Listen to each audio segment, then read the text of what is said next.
Nous retrouvons nos invités pour la suite de Regards croisés, Germain Pouli, Louis Kamako et Corneille Norbert Kwasi. Le Mali, la direction c'est le Mali. La manifestation avait été autorisée par le gouvernement malien. Tout ce qui devait être fait pour reconquérir la souveraineté du pays, elles le font parlant des autorités de ce pays. Mais la souffrance a des limites, a lancé à des journalistes lors de la manifestation. Memedi Diallo Dramé, porte-parole du mouvement Sauvons le Mali, il faut dire qu'il menaçait déjà, lui Kamako, ces Maliens de l'opposition surtout menaçaient de descendre dans les rues. Et cette manifestation, une centaine, on parle d'une centaine, mais c'est un signal fort envoyé aux autorités actuelles de ce pays. Non, mais le signal, il est donné depuis. Le signal, il est donné depuis. Surtout qu'en temps, il y a un opposant qui voulait justement faire mener des actions en dehors du territoire malien. Donc la manifestation dont tu parles a été annoncée depuis Bellulette. Finalement, ça a eu lieu. Et quand on veut revenir un peu sur le nombre, tu as parlé d'une centaine. Ça veut dire que c'est très minime par rapport à la densité, par rapport à la population malienne. C'est tout simplement qu'aujourd'hui, peu importe ce qui se passe, peu importe la durée de la transition, peu importe le calendrier électoral déroulé par en fait, le gouvernement ou bien le pouvoir de Assimi Goïta, il y a une grande partie en fait, du peuple malien qui est derrière ce gouvernement. Et donc, moi, je le dis et je ne le dirai jamais assez. Assimi Goïta n'a pas pris le pouvoir pour venir badiner avec. Ce qu'il réclame, en fait, le mot d'ordre, en fait, le mot d'ordre de la manifestation en soi, il est légitime parce qu'il parle d'un retour à l'ordre constitutionnel. La constitution, c'est ce qu'il y a de sacré, c'est une boussole pour une nation. Ils auront la constitution. Je pense que c'est pour cela d'ailleurs que Assimi Goïta est venu au pouvoir. Tout cela fait partie de son cahier de charge.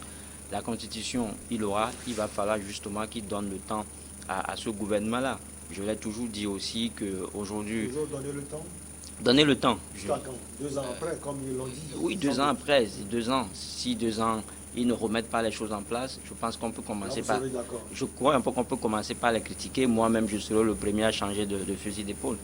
Donc, c'est des militaires, je l'ai toujours dit, nous ne sommes plus allés dans les années 60 où on prend des gens dans les rues, dans les champs de maïs pour les envoyer dans l'armée. Aujourd'hui, ceux qui sont enrôlés dans l'armée, c'est des intellos, c'est des élites en fait.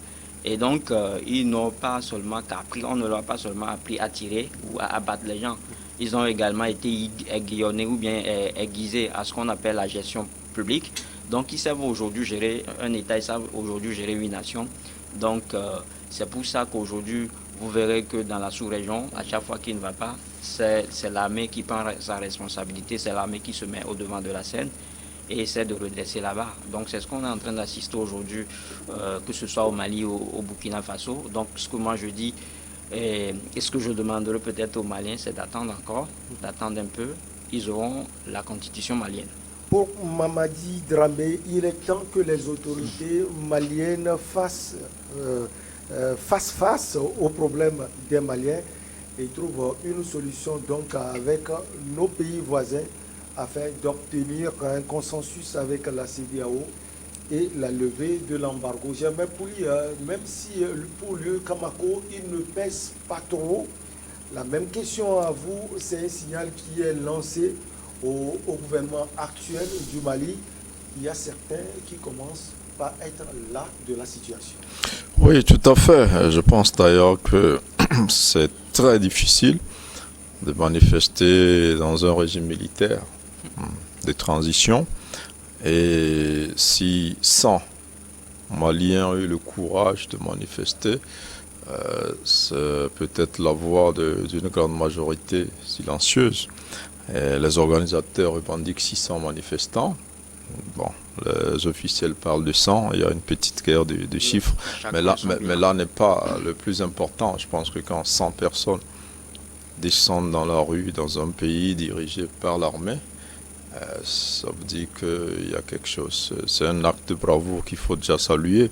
Mais en même temps, si cette manifestation a été autorisée, il ne faut pas être naïf aussi. Il faut comprendre que ce n'est pas seulement parler d'un retour à l'ordre traditionnel. Il demandait aussi la levée des sanctions contre le Mali, donc qui est aussi aujourd'hui une préoccupation de la junte. Et les organisateurs l'ont assez bien exprimé. Je pense qu'ils sont restés réalistes. Ils ne s'attaquent pas à la junte. Ils estiment que la junte a fait ce qu'elle pouvait pour remettre de l'ordre dans le pays.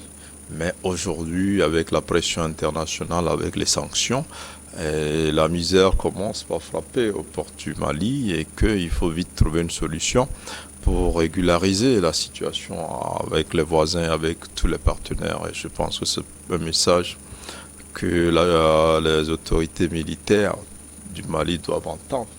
Parce que si des Maliens sont courageux pour dire « bon, tout ce que vous faites c'est bon, on vous a suivi », mais ça commence par nous chauffer maintenant.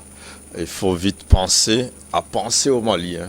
Donc, parce qu'ils vous suivent, mais leurs problèmes ne sont pas réglés. Leurs problèmes, ce n'est pas le départ de IBK, ce n'est pas seulement aussi repousser le terrorisme, c'est aussi vivre. La pauvreté et la faim pourront vous tuer, tout comme le terrorisme. Donc ça aussi, c'est un message qu'ils ont lancé à ces autorités. Et si ces autorités-là ont eu le mot d'ordre de cette manifestation-là et s'ils l'ont accepté, en même temps qu'ils font preuve d'un pouvoir qui respecte les libertés d'association, de manifestation, ce mot d'ordre aussi va dans leur intérêt parce qu'en ce moment, ces autorités sont engagées pour négocier un retour des partenariats, à commencer par la CEDEAO. Et donc, le ministre des Affaires étrangères a été dépêché à Lomé la semaine dernière pour demander la médiation du Togo, pour prendre la tâche avec les autres pays de la CEDEAO, avec les autres partenaires, pour un retour à la normalisation. Donc je pense qu'aujourd'hui, c'est une pression interne qui se manifeste. Ça veut dire qu'elle était là depuis longtemps, on n'en parlait pas trop parce qu'on voulait laisser les militaires dérouler une partie de leur programme.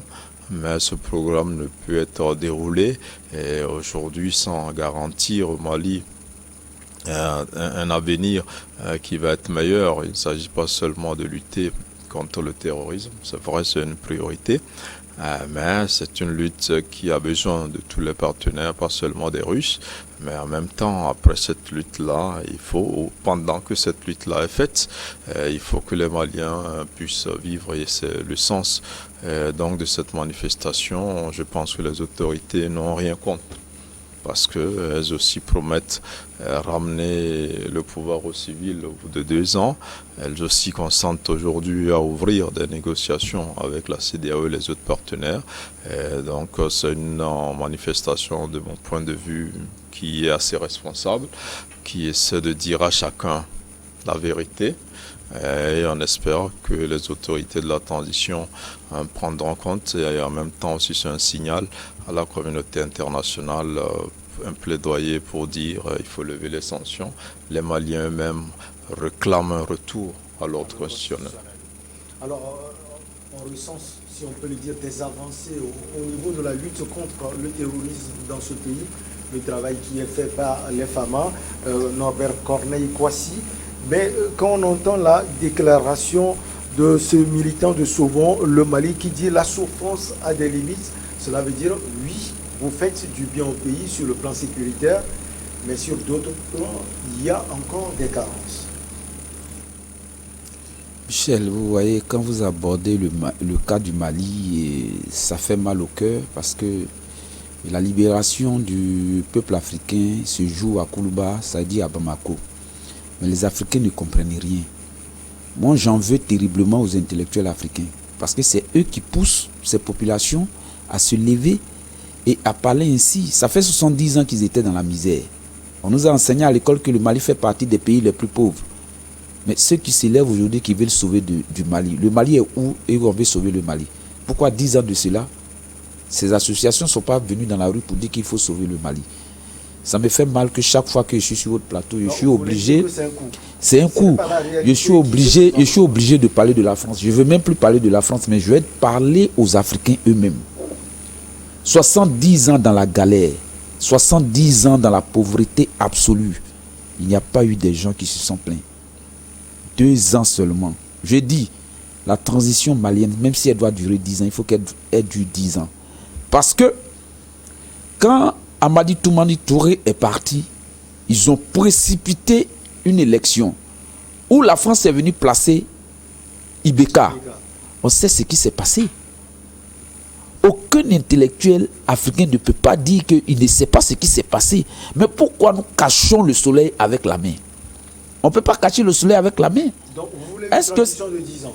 10 ans, 15 ans. Non, mais si c'est 10 ans. Tu sais que le Mali est dans un filet, dans une nasse, où les autorités ont pu avoir un ciseau pour découper cette nasse-là comme ils peuvent. Parce que chaque fois qu'ils découpent, il y a toujours une main cachée qui vient tendre encore un autre filet. Ce n'est pas facile.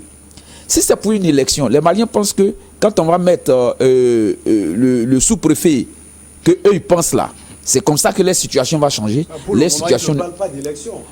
Oui, mais quand on parle de ordre constitutionnel, c'est voilé. Quand on parle de ordre constitutionnel, ça veut dire qu'on parle d'élection. Qu'est-ce qu'une élection a pu donner au Mali depuis les indépendances jusqu'à aujourd'hui? Rien, si ce n'est que le chaos qui continue. Ce n'est que le chaos qui continue. Mais il y a des mains cachées qui manipulent ces jeunes-là, qui manipulent la classe politique qui est vassalisée par la France. Voici le problème. Donc pour vous, c'est la France qui est derrière. La France est derrière. Il faut qu'on ait le courage de dire que la France est derrière. Si vous ne voulez pas me recevoir à New York TV, je ne peux pas aller dans une autre télé. Pourquoi je m'entête forcément à parler à New York TV? C'est-à-dire que j'ai un intérêt ici. Mais comment se fait que du coup, le point du Mali, la France prend le point du Mali pour aller à l'Union européenne? Jusqu'à ce qu'à la tribune de l'Union européenne, le Français puisse dire que l'avenir du monde se joue au Mali. Même écoutez le Premier ministre Choguel Maïga, quand le journaliste français lui a posé la question, mais comment vous faites pour payer Wagner? Il dit aux journalistes français, qu'est-ce que vos autorités vous ont dit? Qu'on payait 1 milliard par mois. Là où on prenait pour payer à la France, là, c'est dans le même coin qu'on prend pour payer. Corneille Kwasi, cela veut dire que, vous voulez dire un truc. Si Choguel Maïga, Assimi Goïta et autres sont au pouvoir, oui, les Maliens, comme ce collectif Sauvons le Mali, oui, ne peuvent pas sortir pour dire ce qu'ils pensent. Ce n'est pas le moment. Ce n'est pas le moment de sortir. Prenons le cas du Covid, par exemple, au Togo ici. Il y a beaucoup de personnes qui ne croyaient pas. Mais le gouvernement a donné un mot d'ordre. On ne doit pas sortir, on ne doit pas faire ceci, on ne doit pas faire ceci. Mais c'est le gouvernement. Parce que le gouvernement veut atteindre un but. Et le but que le gouvernement veut atteindre, il ne faudrait pas que la population dérange le plan qui a été mis en jeu. Et là, l'autorisation est donnée par les... Oui, oui, pour montrer aux gens. Il faut qu'ils montrent aux gens. Parce que Assimi, depuis qu'Assimi est là, on n'a jamais entendu qu'Assimi a mis telle personne en prison. On n'a jamais entendu qu'Assimi a tué telle personne. Voici le problème. Mais on a entendu que quelqu'un est mort en prison. Oui, mais si tu es mort en prison, tu peux mourir en prison. Est-ce que dans les 70 ans, personne n'est mort en prison au Mali? Faisons... Assimi et Choguel évitent. Mais il ne doit pas éviter. Il ne faudrait pas que le peuple pousse Assimi et Choguel à devenir des dictateurs. C'est là-bas que la France veut pousser ses autorités. Quand les gens vont s'élever, les gens vont faire des choses qui sont contraires à la ligne de conduite, au cahier des charges qu'eux se sont donnés pour faire sortir le Mali de ce trou, pour faire sortir le Mali de tous ces problèmes. Il va falloir des gens, les gens qui sont contre le Mali, c'est ceux-là qui sont contre le Mali, mais ce n'est pas le gouvernement de Choguel Maïga qui est contre le Mali, mais c'est ceux qui sont là qui sont contre le Mali. Donc il va falloir que les gens fassent très attention. Parce qu'ils sont en train de faire un bon travail. Et un travail bien fait, se fait de manière minutieuse et se fait doucement. On ne fait pas dans la précipitation. Et il y a la durée. Cette histoire de durée. Pourquoi même la CEDEAO durée, pourquoi? Nous, on veut savoir. Est-ce parce qu'on n'est pas intelligent pour comprendre? Pendant des années, des gouvernements civils sont dans les pays. Ils ne foutent rien. Les peuples pleurent de partout. Mais quand des militaires viennent au pouvoir, le militaire, c'est à cause du treillis qu'on dit qu'il est militaire. Quand il enlève le treillis qu'il porte, il porte le même habit. Est-ce qu'il n'est pas civil? Est-ce que ceux qui ont été formés en France, parce que ceux-là ont été formés en France, je mets quiconque au défi que si ces militaires ne sont pas là, si ce n'est pas quelqu'un de vassalisé, quelqu'un qui a fait la France, quelqu'un que la France a toujours utilisé, qu'ils vont mettre là. Ils se pressent pas. Mais je dis que les Maliens fassent très attention, que les Africains même fassent très attention. Nous sommes pressés, pourquoi? Pourquoi nous sommes pressés? Alors, la question, elle est posée, mais en voit les démarches ces derniers temps des autorités maliennes, Louis Kabako, ces démarches sont aux antipodes de ce que Norbert Corneille-Kwasi dit. Ils font des démarches pour pouvoir être non, mais non, rien n'est aux antipodes. Il n'y a pas de polémique, il n'y a pas d'antinomie. Les Maliens ou bien le gouvernement de la junte, il est courant dans ce qu'il fait. Quand vous dites que c'est le Mali qui sollicite la médiation ou bien la facilitation d'un quelconque pays, allez-y comprendre en fait ce qui se passe. C'est-à-dire que dans cette histoire-là, il y a toujours des Africains, des anti-africains, des gens qui n'aiment pas le continent, qui continuent justement par agir dans l'ombre pour justement mettre les bâtons dans les roues. Donc ce sont ces gens qui poussent Abdoulaye Diop à venir à Lomé? Bon, ça je ne te le dis pas, mais moi je suis en train de faire mon analyse et à toi de voir ce que moi je te dis. C'est-à-dire que ce n'est pas ce qu'on nous dit, ce qu'on nous attend, parce que ni toi ni moi n'assistons pas à ces réunions-là. C'est le Lomé qui demande la médiation, c'est ce que vous voulez dire? Moi je pense que c'est Lomé qui demande la médiation. Voilà. Bon, tout est possible, hein. C'est-à-dire que tout est possible, surtout que Corneille devient un développement très raisonnable. Il a situé les responsabilités. Il a dit que c'est la France qui pousse souvent le Mali. Bon, je n'ai pas de peau, je ne peux pas l'admettre tout droit parce que je suis journaliste. Et même si on te dit que même si tu trouves quelqu'un dans un hôtel avec... je trouve un monsieur avec une femme dans un hôtel, tu ne peux pas tout de suite conclure qu'ils sont allés justement faire l'acte. Il va falloir que j'ai les preuves. Moi, je n'ai pas de preuves. Je ne peux pas dire que c'est la France qui pousse justement le collectif, souvent le Mali. Alors, mais ce qu'il y a, c'est qu'il y a des maîtres derrière. Il y a des maîtres derrière ce groupuscule-là qui, justement, ne reconnaissent pas, qui ont du mal à reconnaître que l'avenir de l'Afrique aujourd'hui se joue au Mali et que dès que la crise malienne sera résolue, tout le continent sortira de l'oignon. Aujourd'hui, on a vu, toi-même, tout à l'heure, tu as cité, tu as mis... Ma question, elle est simple. Vous voulez qu'on laisse Assimi Goïta, nonobstant tout, ce qu'un Malien lambda peut ressentir, j'allais dire, et qu'on dise, ce sont les militaires, donnons-leur 10 ans et autres, les Maliens n'ont plus le droit de marcher, de parler pendant ces 10 ans. Non, mais est-ce qu'il a interdit une manifestation? Mais les meilleurs... Lui... Non, je ne veux pas que la manifestation soit interdite. Assimi Goïta veut justement prouver à la face du monde qu'il n'est pas un dictateur, mais il est celui-là qui fait la promotion justement de ce qu'on peut appeler démocratie et de la liberté d'expression. La preuve, il a permis, ou bien son gouvernement a autorisé cette manifestation-là. La liberté d'expression, la preuve... France 24 et RFI aussi. Non, mais ça aussi, c'est un autre problème. C'est un autre problème. C'est aussi la liberté d'expression. Quand vous êtes dans un pays et que vous faites donner des informations qui ne sont pas impartiales, quand vous prenez position et que peut-être vous poussez les gens dans les rues. Je suis journaliste. Ils ont pris position. Bon, ne me pose pas cette question, mais je... C'est ce que vous avez dit. Bon, je suis en train de te dire que quand vous n'êtes pas là, même au Togo, un peu partout, quand la déontologie, quand l'éthique n'est pas respectée, je pense qu'il y a un organe de régulation qui sanctionne. Donc c'est ce qui a été fait au Mali. Donc on ne peut pas dire que le gouvernement a été dictateur, ou bien le gouvernement n'a pas été ouvert aux critiques, ou bien le gouvernement ne promet pas ce qu'on peut appeler liberté d'expression. C'est juste parce qu'à un moment donné, il a vu que ces médias internationaux-là, justement, donnent des informations qui, justement, prennent position, qui peut-être vont à l'encontre de ce que fait le pouvoir, ou bien que dans voilà, il y a manqué justement une neutralité, voilà le mot. Il y a manqué une neutralité dans le traitement de l'information. C'est pour cela que le gouvernement a pris sa décision.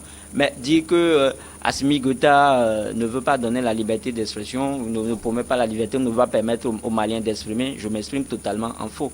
La preuve, je le dis, je le répète, la manifestation, elle a eu lieu sans gravure, personne n'a été gazé. Les gens ont manifesté jusqu'à arriver à un moment donné où ils ont fait une déclaration liminaire. C'est ce qui se fait dans toutes les manifestations. Ça veut dire qu'aujourd'hui, malgré tout ce qui se passe, malgré le terrorisme ou bien l'extrémisme violent qui prend de l'ampleur, les gens continuent pas à manifester. Et ça, c'est à mettre à l'actif de ce pouvoir. Quelqu'un l'a dit, un militaire en réalité n'est pas quelqu'un de craintif. Hein. C'est-à-dire quand il lève c'est le treillis qui fait peur. En réalité, c'est des gens qui sont gentils. Et j'ai mis le doigt tout à l'heure, j'ai mis en fait l'accent sur la formation que ces militaires ont reçue. On ne leur a pas appris seulement qu'à battre ou à tuer des gens. Aujourd'hui, ils ont la maîtrise de la gestion publique. Ils savent gérer un État, ils savent gérer une nation. Et c'est ce qu'ils sont en train de faire aujourd'hui. Donc la durée de la transition, Dieu merci, tu parles de 10 ans, Assimi Goïta gouvernement n'ont pas évoqué 10 ans. Eux, ils n'ont parlé que de 2 ans. Ils n'ont parlé que de 2 ans. Donc laissons-leur le temps. Les 2 ans vont passer bientôt. Je pense qu'ils ont déjà même fait un quart du temps qui leur est imparti. Donc bientôt, les 2 ans vont finir.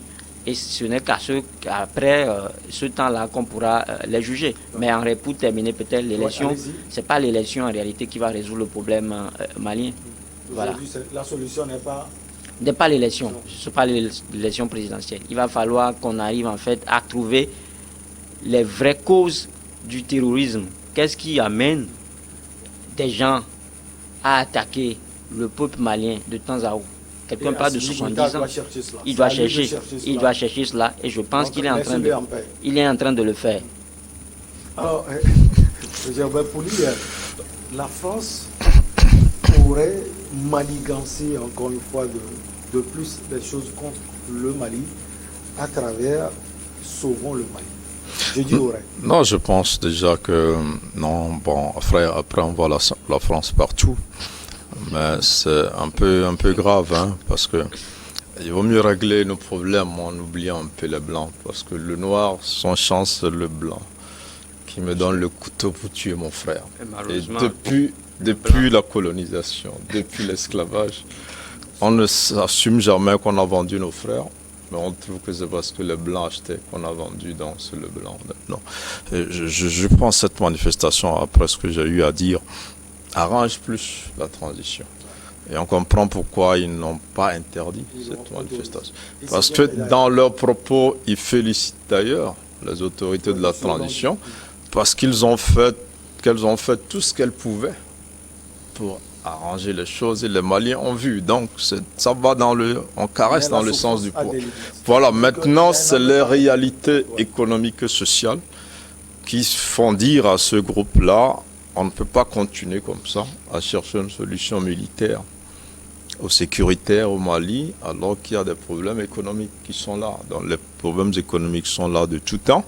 Ce n'est pas avec Goïta, ce n'est pas avec le premier président malien, ce n'est pas avec ATT. Il y a toujours des problèmes. Il faut les régler. Mais là, ces sanctions-là aggravent la situation au Mali. Donc c'est pour cela que ce collectif est sorti. Moi, je ne vois pas la France derrière, même si quand on voit les médias français qui ont relayé cette information, ils ont pour la plupart dit les manifestants réclament le retour à l'ordre constitutionnel. Ils auraient dû mettre aussi l'accent sur la levée des sanctions, parce que ça aussi c'est un point important. Donc ça donne l'impression que ce qui les préoccupe, c'est le retour à l'ordre constitutionnel, alors que ce n'est pas le message principal de ceux qui sont allés dans les rues.